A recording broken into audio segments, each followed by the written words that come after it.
Hello friends, welcome to study with Mayank. Myself Shanti. Friends, आज हम chapter 6 पढ़ेंगे, तो चलिए शुरू करते हैं। चैप्टर 6। फ्रेंड्स, आज से हमारा ये बायोलॉजी वाला पार्ट शुरू हो गया है, ठीक है। हमारे चैप्टर 6 में है जैव प्रक्रम, ठीक है। तो फ्रेंड्स, हम सजीव या निर्जीव मतलब जैव या अजैव में कैसे अंतर स्पष्ट कर सकते हैं। तो यदि हम कुत्ते को दौड़ते देखते हैं, गाय को जुगाली या गली में किसी इंसान को जोर से चीखते हुए देखते हैं, तो हम समझ जाते हैं कि ये क्या है, सजीव है। यदि कुत्ता, गाय या इंसान सो रहे हैं तो क्या मतलब, तो कैसे हम जानेंगे कि ये जीवित है या निर्जीव। तो हम सोचेंगे कि ये सजीव है, लेकिन हम कैसे जानेंगे। तो हम उन्हें सांस लेते देखते हैं और जान लेते हैं कि वो सजीव है, ठीक है। अब पौधों के बारे में हम कैसे जानेंगे कि वे भी सजीव हैं। तो हम में से कुछ कहेंगे कि वो हरे दिखते हैं, लेकिन उन पौधों के बारे में क्या जिनकी पत्तियां हरी ना होकर और अलग अलग रंगों की होती हैं, और वो समय के साथ मतलब बढ़ते भी हैं, तो हम कह सकते हैं कि वो सजीव है ना। दूसरे शब्दों में हम सजीव के सामान्य प्रमाण के तौर पर कुछ गतियों पर विचार करते हैं। गति मतलब तो ये वृद्धि के जैसे और गतियां भी हो सकती हैं, ठीक है। लेकिन वो पौधा भी सजीव है जिसमें वृद्धि दिखाई नहीं देती, ठीक है। कुछ जंतु सांस तो लेते हैं पर उनमें गति जो है स्पष्ट रूप से दिखाई नहीं देती, वो भी सजीव हैं।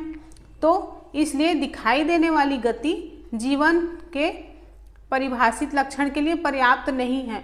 ओके, यहाँ पर लिखा गया है कि विभिन्न प्रकार की गतियों को जीवन सूचक माना जा सकता है ना। लेकिन क्या हम सिर्फ गति को ही गति से ही समझ सकते हैं कि कोई जीव जीवित है या अजीवित है ना। तो नहीं। अब हम देखेंगे कि बहुत सूक्ष्म मतलब बिल्कुल स्केल के बिल्कुल छोटे से भाग में होने वाली, स्केल कहने का मतलब ऐसा नहीं कि आप स्केल में देखोगे, मतलब एक छोटे से भाग में कहीं पर भी होने वाली गति जो आंखों से दिखाई नहीं देती। अब एग्जाम्पल के लिए देखेंगे कि अणुओं की गति। तो क्या ये अदृश्य आणविक गति जीवन के लिए आवश्यक है? यदि हम ये प्रश्न किसी भी साइंटिस्ट से या फिर किसी जीव विज्ञानी से करें तो उसका उत्तर क्या होगा? पॉजिटिव होगा। वास्तव में विषाणु के अंदर आणविक गति नहीं होती है ना, आपको पता है ना, जब तक कि वो किसी कोशिका को संक्रमित नहीं करते, मतलब किसी जीवित कोशिका के अंदर प्रवेश नहीं करते। और इसी कारण ये विवाद बना हुआ है कि वो वास्तव में सजीव हैं या नहीं, है ना। तो जीवन के लिए आणविक गतिविधियाँ क्यों आवश्यक हैं? तो लास्ट वीडियोस में हमने देखा है कि सजीव की संरचना सुसंगठित होती है। उनमें ऊतक हो सकते हैं, ऊतकों में कोशिकाएं होती हैं, कोशिकाओं में छोटे छोटे घटक होते हैं, है ना। तो सजीव की ये संगठित और सुव्यवस्थित संरचना के साथ साथ पर्यावरण के प्रभाव के कारण जो विघटित होने लगती है। तो यदि ये व्यवस्था टूटती है तो जीव और अधिक समय तक जीवित नहीं रह पाएगा, है ना। कोई कोशिका है वो विघटित होती जाएगी तो वो जीव कब तक जीवित रह पाएगा? आखिर में वो मृत्यु को प्राप्त करेगा, है ना। तो इसीलिए जीवों के शरीर को मरम्मत और अनुरक्षण की आवश्यकता होती है। मरम्मत तो आप समझते ही हो, अनुरक्षण क्या होता है? अनुरक्षण को हम एक तरह से मैनेजमेंट बोल सकते हैं, ठीक है, क्योंकि ये सभी संरचनाएं अणुओं से बनी होती हैं और इसीलिए उन्हें मतलब ये जो अणु हैं उनको लगातार गतिशील बनाए रखना चाहिए, है ना। तो सजीवों में अनुरक्षण प्रक्रम कौन से हैं? चलिए देखते हैं। यहाँ पर 6.1 जैव प्रक्रम क्या है। चलिए इसी को पहले समझ लेते हैं कि ये जैव प्रक्रम है क्या। तो फ्रेंड्स, जीवों का अनुरक्षण कार्य जो है निरंतर होते रहना चाहिए। मैंने वहाँ पीछे बताया कि अनुरक्षण क्या होता है, मेंटेनेंस, ठीक है। कार्य निरंतर होते रहना चाहिए और यह उस समय भी चलता रहता है जब वो कोई विशेष कार्य नहीं करते हैं। जैसे हम सोए हैं, है ना। हमारा शरीर सोया, मतलब हम तो सोए हुए हैं, लेकिन हमारे शरीर में, शरीर के अंदर ऐसी हजारों क्रियाएं निरंतर चलती रहती हैं, है ना। या फिर मान लो हम कुछ भी नहीं करते रहते, उस स्थिति में भी हमारा शरीर है, हमारे शरीर के अंदर जो मशीन है समझो एक तरीके से, वो कार्य करते रहते हैं, है ना। तो वो सभी प्रक्रम जो सम्मिलित रूप से मेंटेनेंस मतलब अनुरक्षण का कार्य करते हैं, वही क्या कहलाते हैं, जैव प्रक्रम कहलाते हैं। ठीक है, क्योंकि क्षति और टूट फूट रोकने के लिए अनुरक्षण प्रक्रम की आवश्यकता होती है, और इसीलिए उन्हें मतलब हमारे शरीर को ऊर्जा की भी आवश्यकता होगी, और ये ऊर्जा जो एक कोश की जीव है उसके शरीर के मतलब बाहर से कैसे आती, पता है आपको, है ना, कैसे आती है। तो जो एक कोश की जीव है वो कैसे लेते हैं, हम इसके बारे में भी आगे पढ़ेंगे। ओके, तो इसीलिए ऊर्जा के स्रोत का बाहर से जीव के शरीर में आना मतलब स्थानांतरण के लिए कोई प्रक्रम होना चाहिए, और इस ऊर्जा के स्रोत को हम भोजन और शरीर के अंदर लेने के प्रक्रम को क्या कहते हैं, पोषण कहते हैं। ठीक है, पोषण क्या होता है, मतलब हम जो हमारे शरीर में जो ऊर्जा आती है वो किससे आती है, भोजन से आती है ना। और सिर्फ ऊर्जा ही नहीं, उस भोजन से ही हमारे शरीर का मेंटेनेंस होता है। ठीक है, तो यदि जीव में शारीरिक वृद्धि होती है तो इसके लिए उसे बाहर से अतिरिक्त कच्ची सामग्री की भी आवश्यकता होगी, क्योंकि पृथ्वी पर जीवन कार्बन आधारित अणुओं पर निर्भर है, जो हमने लास्ट चैप्टर में पढ़ा। तो इसीलिए अधिकांश जो खाद्य पदार्थ हैं वो भी कार्बन आधारित हैं, और इन कार्बन स्रोतों की जटिलता के अनुसार अलग अलग जीव अलग अलग प्रकार के पोषण प्रक्रम को दर्शाते हैं, मतलब प्रयुक्त करते हैं। और चूंकि पर्यावरण किसी एक जीव के नियंत्रण में नहीं है, किसी एक जीव से पर्यावरण बनता है क्या, नहीं, तो इसीलिए ऊर्जा के जो बाहरी स्रोत है वो अनेक प्रकार के हो सकते हैं। ठीक है, शरीर के अंदर ऊर्जा के इन स्रोतों के विघटन या निर्माण की आवश्यकता होती है, जिससे ये अंततः ऊर्जा के एक समान स्रोत में परिवर्तित हो जाने चाहिए। ठीक है, और ये विभिन्न आणविक गतियों के लिए और विभिन्न जीव शरीर के अनुरक्षण और शरीर की वृद्धि के लिए आवश्यक अणुओं के निर्माण में उपयोगी हैं, और इसके लिए शरीर के अंदर रासायनिक क्रियाओं की एक श्रृंखला की आवश्यकता है। ओके, हमने उपचयन और अपचयन के बारे में पढ़ा। तो उपचयन और अपचयन अभिक्रियाएं अणुओं के विघटन की कुछ सामान्य रासायनिक युक्तियां हैं। इसके लिए बहुत से जीव शरीर के बाहरी स्रोत से ऑक्सीजन लेते हैं, ग्रहण करते हैं, है ना। और शरीर के बाहर से ऑक्सीजन को ग्रहण करना और कोशिकीय आवश्यकता के अनुसार खाद्य स्रोत के विघटन में उसका उपयोग करना क्या कहलाता है, श्वसन कहलाता है ना। तो एक एक कोशिकीय जीव की पूरी सतह पर्यावरण के एक कोशिकीय बोलना चाह रही थी मैं। तो एक कोशिकीय जीव की जो उसकी पूरे शरीर की सतह है वो पर्यावरण के संपर्क में रहती है, और उन्हें भोजन ग्रहण करने के लिए और गैसों का आदान प्रदान करने के लिए, या किसी जो उसके शरीर में अपशिष्ट पदार्थ हैं उसके निष्कासन के लिए किसी विशेष अंग की आवश्यकता नहीं होती। लेकिन जब जीव के शरीर का आकार बढ़ता है और शारीरिक रूप जो है वो अधिक जटिल होता जाता है, तब क्या होता है, मतलब ऐसे जीव को हम बहुकोशिकीय जीव बोलते हैं ना। तो बहुकोशिकीय जीवों में सभी कोशिकाएं अपने आसपास के पर्यावरण के सीधे संपर्क में नहीं रह सकती, और इसीलिए साधारण विसरण के द्वारा ये कोशिकाएं अपनी आवश्यकताओं की पूर्ति नहीं कर सकती।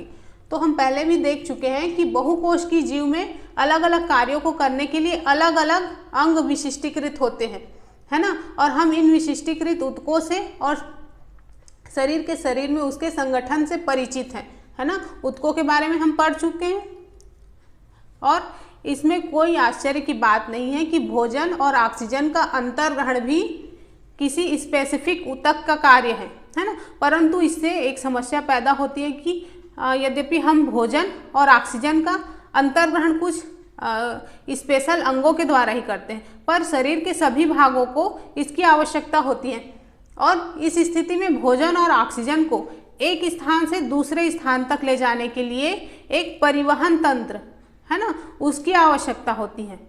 ठीक है।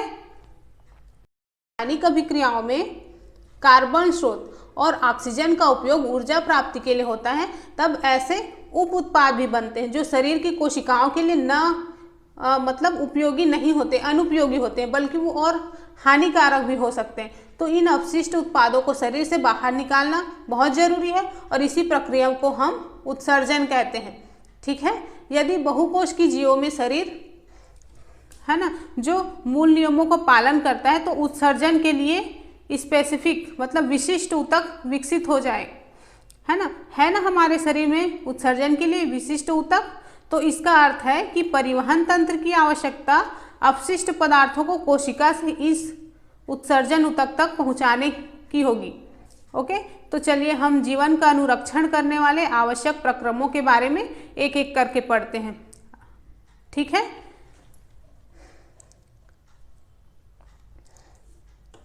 6.2 पोषण। तो फ्रेंड्स, जब हम टहलते हैं या साइकिल की सवारी करते हैं तो हम ऊर्जा का उपयोग करते हैं, और इस स्थिति में भी हम जब कोई क्रियाकलाप मतलब कोई काम नहीं कर रहे होते हैं तो भी हमारे शरीर में कोई ना कोई काम चलते रहता है और इसके लिए ऊर्जा की आवश्यकता होती है ना। मान लो हम ऐसे ही निष्क्रिय सोए हुए हैं तो भी हमारे शरीर को ऊर्जा की आवश्यकता होगी, जो अंदर हमारे शरीर के काम चल रहा है उसके लिए। ठीक है। तो वृद्धि, विकास, प्रोटीन संश्लेषण और इन सब मतलब ये जो काम है उसके लिए बाहर से सभी पदार्थों की हमको आवश्यकता होती है, और ये ऊर्जा का स्रोत और पदार्थ जो हम खाते हैं वो क्या है, वो ही भोजन है ना, जिससे हम पोषण प्राप्त करते हैं। ठीक है। तो फ्रेंड्स, सजीव अपना भोजन कैसे प्राप्त करते हैं, चलिए जानते हैं। तो सभी जीवों में ऊर्जा और पदार्थ की आवश्यकता जो है सामान्य होती है ना, एक जैसी होती है, लेकिन इसकी आपूर्ति अलग अलग विधियों से होती है। जब जीव अकार्बनिक स्रोतों से कार्बन डाइऑक्साइड और जल के रूप में सरल पदार्थ को प्राप्त करते हैं, और ये जीव स्वपोषी हैं, जिनमें सभी हरे पौधे और कुछ जीवाणु हैं, है ना, जो अपना भोजन खुद बनाते हैं। और कुछ जीव ऐसे हैं जटिल पदार्थों का उपयोग करते हैं, और इन जटिल पदार्थों को सरल पदार्थों में तोड़ने के लिए खंडित करना जो है वो अनिवार्य होता है, ताकि ये जीव के मतलब समारक्षण और वृद्धि में प्रयुक्त हो सके, मतलब उसके शरीर के लिए उपयोगी हो सके। तो इसे प्राप्त करने के लिए जीव जैव उत्प्रेरक का प्रयोग करते हैं, जिन्हें एंजाइम कहते हैं। ठीक है। और इस विषम पोषी उत्तरजीविता के लिए प्रत्यक्ष या परोक्ष रूप से स्वपोषी पर आश्रित होते हैं। ठीक है। जंतु और कवक किसी प्रकार से विषम पोषी जीव में सम्मिलित हैं।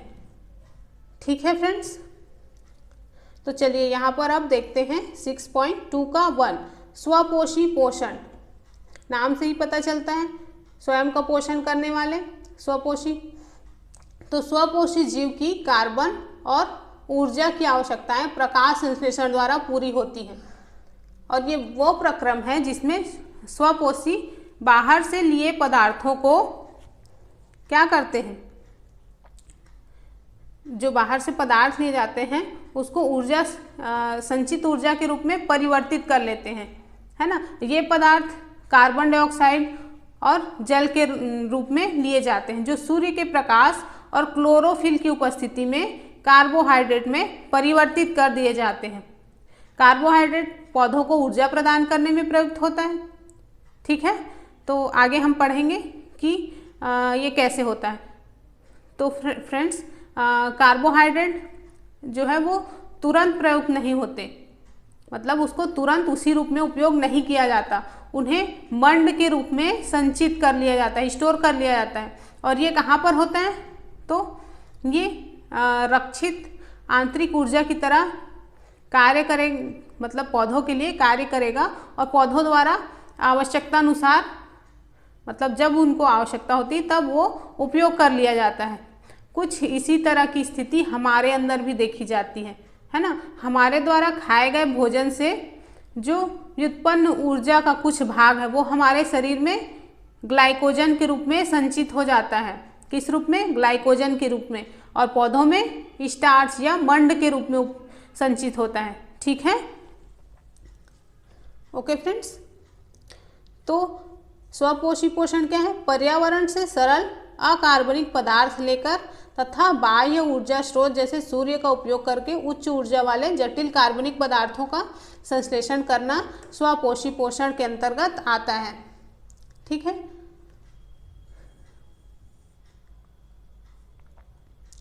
यहाँ पर आप एक डायग्राम देख रहे हैं, तो ये किसका है? तो ये पत्ती की अनुप्रस्थ काट है। ठीक है, यहाँ पर पौधों के उन अंगों के बारे में को दिखाया गया है जो प्रकाश संश्लेषण में भाग लेते हैं। ठीक है, तो फ्रेंड्स पहले हम प्रकाश संश्लेषण के बारे में जान लेते हैं, उसके बाद फिर इसको देखेंगे। ठीक है, ये प्रकाश संश्लेषण का रासायनिक सूत्र के रूप में या रासायनिक अभिक्रिया के रूप में दर्शाई गई है। इसमें 6 CO2 मतलब 6 अणु कार्बन डाइऑक्साइड के, 12 H2O किसकी उपस्थिति में? क्लोरोफिल और सूर्य प्रकाश की उपस्थिति में क्या बनाते हैं? ग्लूकोज बनाते हैं, ऑक्सीजन मुक्त करते हैं और जल। ठीक है, तो ग्लूकोज का सूत्र क्या है? C6H12O6। ओके फ्रेंड्स, तो अब हम आगे जानते हैं कि वास्तव में प्रकाश संश्लेषण प्रक्रम होता क्या है। तो फ्रेंड्स इस प्रक्रम के दौरान क्या क्या घटनाएं घटती है देख लेते हैं। पर दिख रहा है आपको, पहला क्लोरोफिल द्वारा प्रकाश ऊर्जा को अवशोषित करना। तो पेड़ पौधों में जो पत्तियां होती हैं उसमें क्लोरोफिल प्रेजेंट होता है ना, है ना, तो वो सूर्य प्रकाश को अवशोषित करते हैं। फिर प्रकाश ऊर्जा को रासायनिक ऊर्जा में रूपांतरित करना तथा जल अणुओं का हाइड्रोजन तथा ऑक्सीजन में अपघटन होना। ओके, फिर तीसरा पॉइंट क्या है? कार्बन डाइऑक्साइड का कार्बोहाइड्रेट में अपचयन। तो फ्रेंड्स ये आवश्यक नहीं कि ये चरण जो हैं, ये 3 जो स्टेप हैं वो मतलब एक के बाद एक हो। ठीक है, एग्जाम्पल के लिए मान लो जो मरुद्भिद पौधे हैं, है ना, मरुद्भिद मतलब जो रेगिस्तान में उगने वाले पौधे, तो वो रात्रि में कार्बन डाइऑक्साइड लेते हैं और एक मध्यस्थ उत्पाद बनाते हैं। ठीक है, और दिन में क्लोरोफिल ऊर्जा अवशोषित करके अंतिम उत्पाद बनाते हैं। ठीक है, तो चलिए हम देखते हैं कि ये जो अभिक्रिया है वो उसका प्रत्येक जो घटक है वो प्रकाश संश्लेषण के लिए किस प्रकार आवश्यक है। मैं बताती हूँ आपको। यदि आप इस डायग्राम को ध्यान से देखेंगे,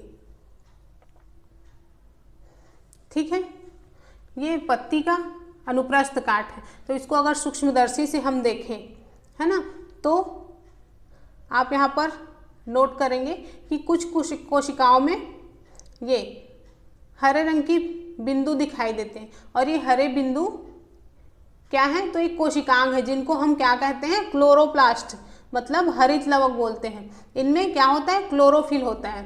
ठीक है, यहाँ पर मैं एक प्रैक्टिकल बताऊंगी तो जिसमें बताया गया है कि प्रकाश संश्लेषण के लिए क्लोरोफिल क्यों जरूरी है। ठीक है, पहले आप इस चित्र को देख लीजिए। ये एक पत्ती है और इसका ये काट अगर हम देखेंगे, ये जो दिख रहा है ये मध्य सिरा, पर्णफलक और ये सिरा। ठीक है, यहाँ पर आपको जाइलम दिखेगा, ये फ्लोएम दिखेगा।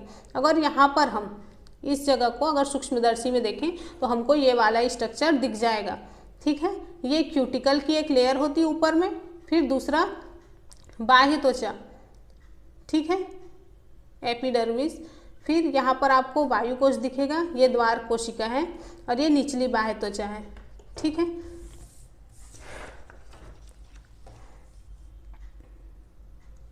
चलिए अब आगे देखते हैं।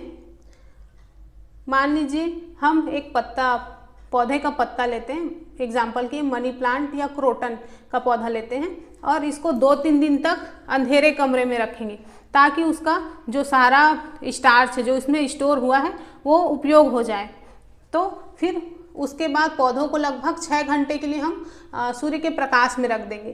तो पौधों के एक मतलब उस पौधे का एक पत्ता तोड़ लेंगे जिसमें हरे भाग को यहाँ पर आप देख रहे हो ये, ठीक है, इसको इस तरह से निशान लगा देंगे और उसको एक बुक में या कहीं पर भी ट्रेस कर लेंगे।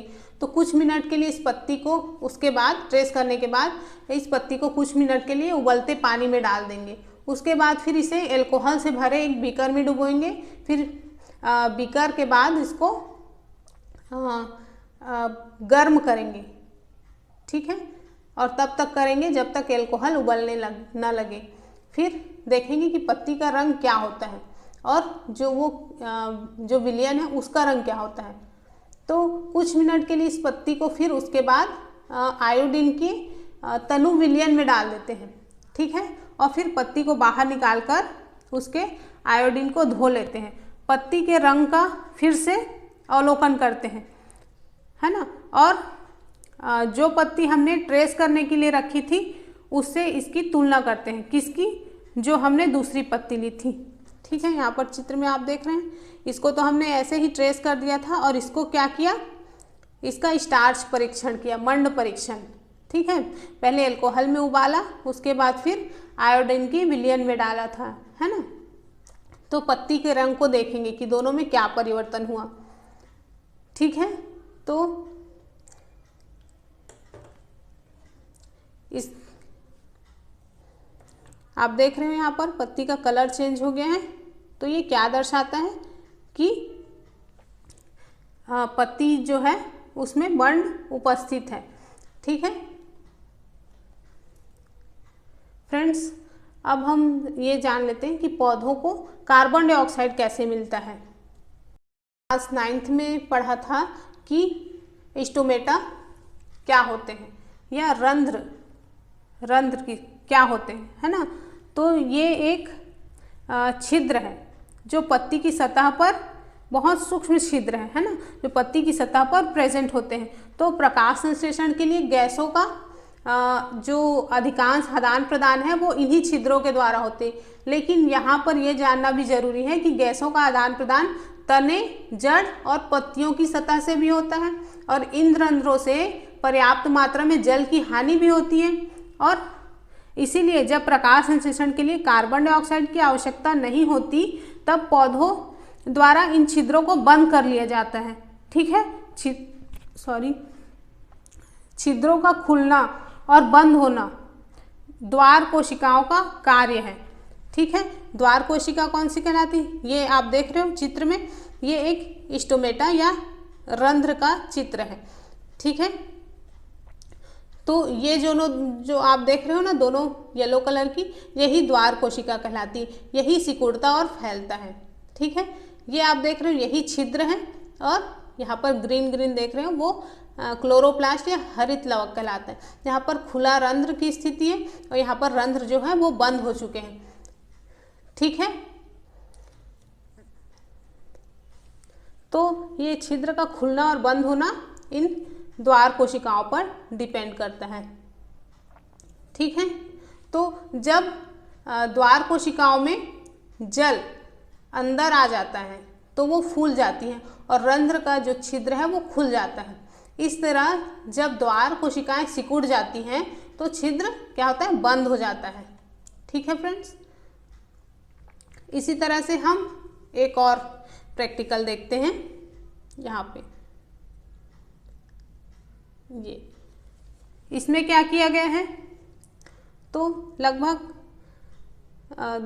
एक समान के 2 गमले लेंगे, ठीक है, और इसमें 2 पौधे ले लेते हैं।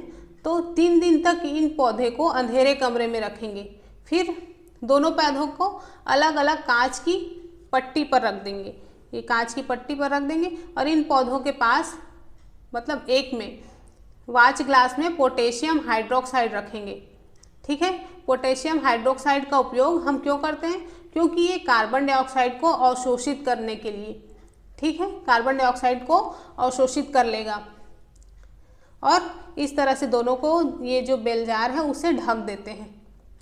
तो जार के तले को यहाँ पर नीचे से हवा ना आए इसलिए इसको सील करने के लिए कुछ वैसलीन वगैरह लगा देते हैं जिससे ये वायु रोधी हो जाता है। लगभग 2 घंटे के लिए पौधों को सूर्य के प्रकाश में रखेंगे और दोनों पौधों से एक एक पत्ती तोड़ लेंगे, ठीक है।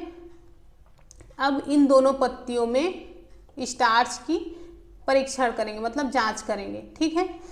तो हम क्या देखेंगे, तो जो हमने पहले प्रैक्टिकल किया था ये वाला है ना, स्टार्च परीक्षण।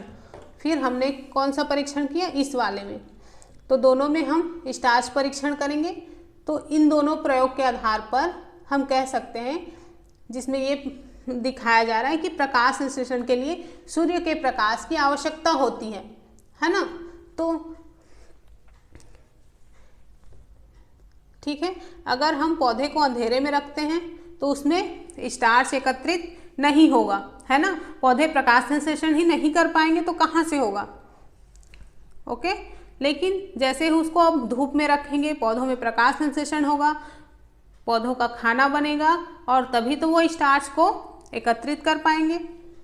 ठीक है फ्रेंड्स, तो अब तक हम ये जान चुके हैं कि स्वपोषी, है ना, अपनी ऊर्जा आवश्यकता की पूर्ति कैसे करते हैं। लेकिन उन्हें भी अपने शरीर के निर्माण के लिए जो कुछ और जो कच्ची सामग्री होती है उसकी आवश्यकता होती है। उसी तरह से स्थलीय पौधे प्रकाश संश्लेषण के लिए आवश्यक जल की पूर्ति जड़ों द्वारा मिट्टी में उपस्थित जल के अवशोषण से करते हैं। ठीक है, नाइट्रोजन, फास्फोरस, लोहा और मैग्नीशियम, इन जैसे कुछ अन्य पदार्थ भी हैं जो मिट्टी से लिए जाते हैं।